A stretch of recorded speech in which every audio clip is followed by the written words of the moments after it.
George Jessel once said that your brain starts working the moment you're born and continues to work until you have to speak in public. For many people, this holds a lot of truth, including myself, obviously. So today I'm going to talk about my strengths, weaknesses as a public speaker, and ways to shore up areas that I lack, and maybe in the meantime you can find ways to improve your public speaking. My strengths, I actually have quite a few less than I have weaknesses, but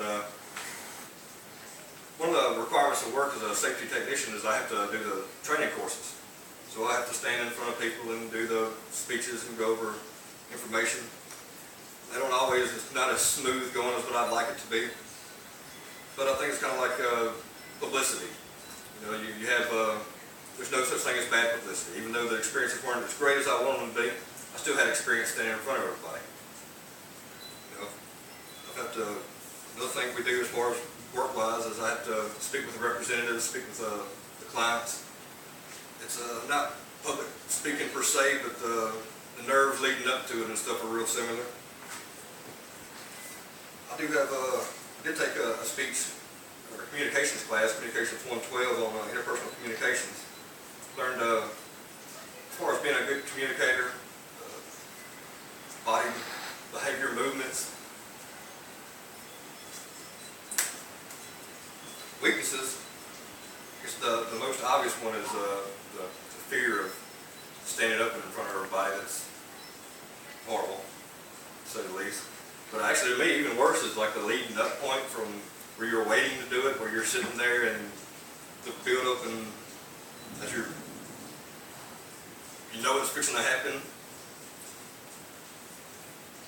But the easiest way to, I guess, correct all that stuff is preparation. It's kind of like with the safety training class. One of the reasons I have issues is, especially I'm not giving a lot of time for preparation. You don't really have time to make any kind of notes.